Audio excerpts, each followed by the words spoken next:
Thanks, Unga. Hi, Jake. Hope you're well. Thanks, Ashfaq.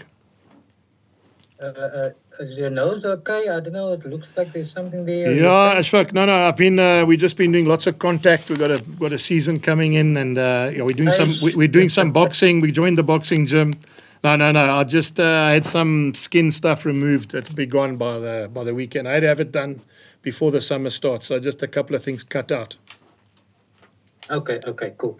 Just in terms of the selection quickly, some interesting backline selections there. David Creel outside centre, and obviously the new signing Sebastian at wing and Devon at fullback. Yes. Well, I mean, as I said just now, I mean they played together at the Pumas. They know each other well.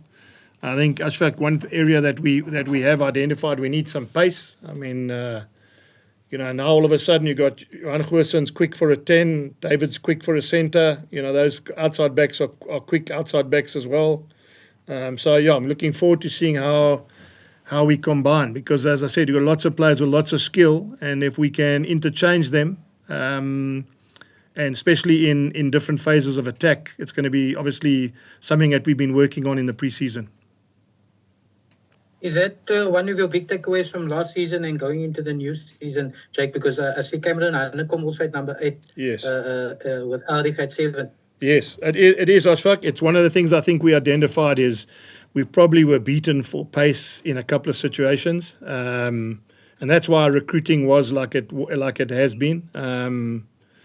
And also, in terms of Ulrich, I think I've had a long chat to Ulrich. His best season he played for us when he got here is when Dwayne played 8 and he played 7.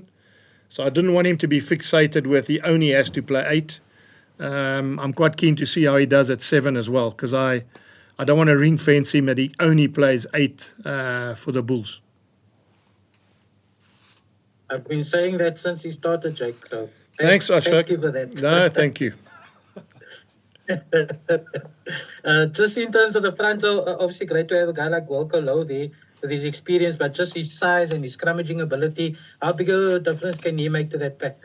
Ashfaq, I mean, I can tell you, I'm amazed about how strong he is and how he can scrum. It's wonderful to see. And in sessions he doesn't just stand on the side and he scrums against everybody. So often you see a guy who's a good scrummer or he's been around a while. He probably chooses 1 or 2 scrums and sits out 1 or 2.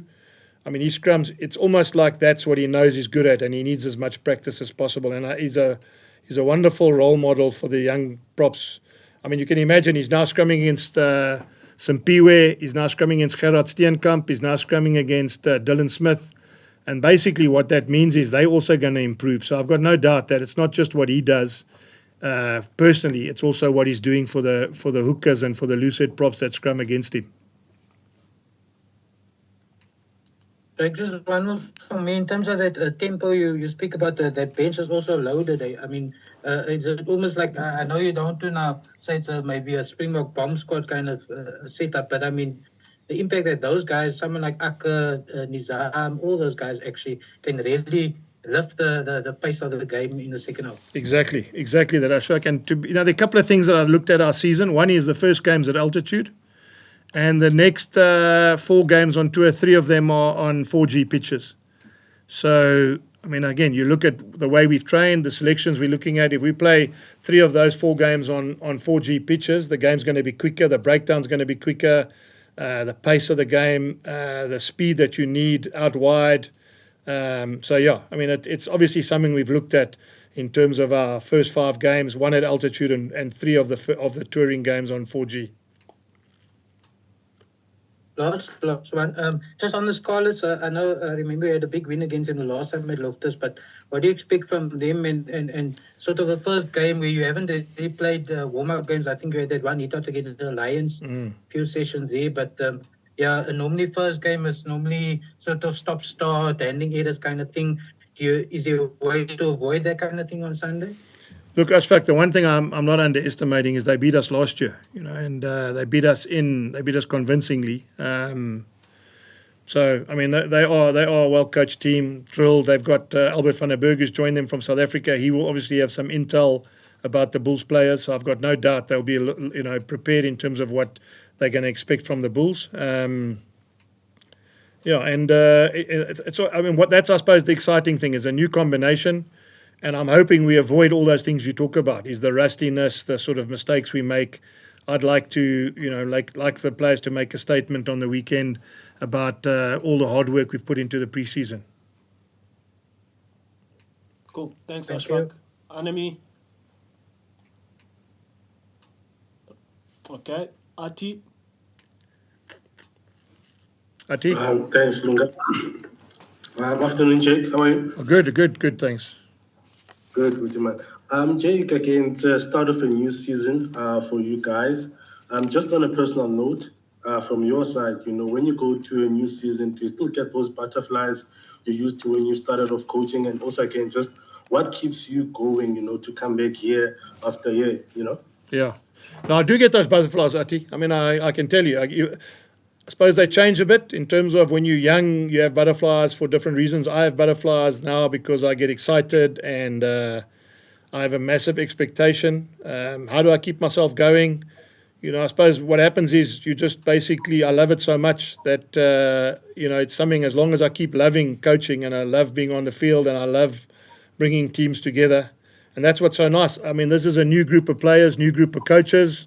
Um, and I'm excited because I think it's like almost when you're almost a choreographer of a play. It doesn't matter which play it is. You get excited about what the performance is going to be like. And Sunday's no difference. We put a lot of effort in. We've spent a lot of time getting our game tweaked, and I'm looking forward to seeing when we play on Sunday whether all those little pieces come together. And I understand they might not all gel all together in one day, but imagine if they do, Ati. Imagine if it's one of those perfect performances in your first round. I mean, that's a nice way to build for the rest of the season. In terms of the setting the team chemistry and sort of camaraderie amongst the guys, how important is Sunday's game in terms of setting the tone for the rest of the season? Well, that's exactly it. That's the exciting, and I suppose that's when you get nerves, is because you want that tone to be rubber stamped by everything you've put into place. But I'm also wise enough to know that it's a long tournament. I remember my very first season here in the URC, we lost I think 6 of our first 7 games, and we ended up 1 point away from hosting the semi-final and the final. So it's a long season, and there will be twists and turns. We just got to make sure that, as you say, it'll be a wonderful opportunity on Sunday for us to show our supporters that we prepared for the season. And then, Jake, just lastly from my side, looking at your selection at fly-half, Johan Goosen, just how has he been looking into within the preseason and his conditioning-wise? How is he looking? Yeah, I tell you, it's the best. It's the best I've seen him. I'm talking about conditioning-wise since I've been here. He's always been bandaged up, and he's struggled with niggles and injuries. So far this pre-season, he's had time off. He's had time to get his body right. He doesn't run with strapping anymore. I think he realizes as well, to be honest, like all sports people, you've got 3 fly-halves now that can do a job. And like any sports person, as soon as you feel like you're not in a comfort zone, it's a massive boost for any player. So, yeah, I'm looking forward to seeing how he plays this weekend. I mean, you do have options there at fly-half with Chris and Henry. But then how important is Johan in terms of your aspirations and making sure that there's depth within that position of fly-half? Look, he's very important to us. I'm not going to underestimate that. When he's on fire and he plays game after game after game and he's on the field, he's one of those guys who gives everyone in the group confidence. So, our job is just to look after him and make sure that he can play, as many games as possible and keep him on the field. Jake, thanks. Lunga, thanks, man. Thank you. Thanks, Ati. Thank you. Anami. Hi, everyone. Jack, my question is something that Ati alluded to, and I think you have answered part of it. How important is it for you to have a good start, at altitude, using that to your benefit, and also for the team just to get a good start for the season? Look, enemy no different to any team. I think every team wants to get a win under their belt and get a good performance. I mean, you talk about the Lions, you down the road there, you guys at home as well. what you don't want to do is have to play catch up from the first season, from the first game of the season. So it's the same, I suppose, the same feeling for everybody. You want to have a great performance. You want to make sure the players enjoy it. You want to make sure you don't get too many injuries, and you want to try and build momentum into, we go on tour next week, and then it gets tough, 4 weeks on the road. So we want to try and make sure that we play as well as we can just to get some momentum into our tour. And then just a second question, what does Akker bring to your side that you maybe hasn't had in the past? He's a very exciting hooker who plays a very specific type of game, and I don't think he's really come onto his own yet at other teams. So, just tell us what he's brought to you guys.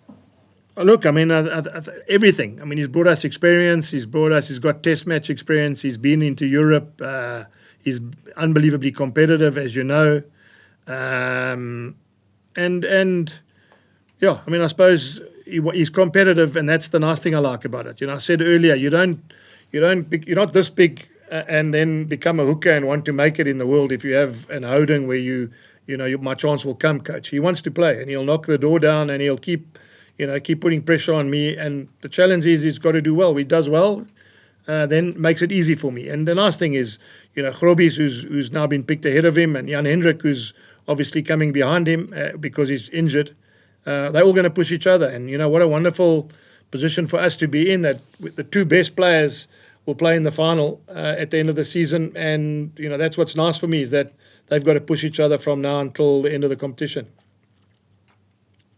Thank you very much, and good luck for this weekend. Thank you. You too. Cool. Everybody happy online? Thank you, guys.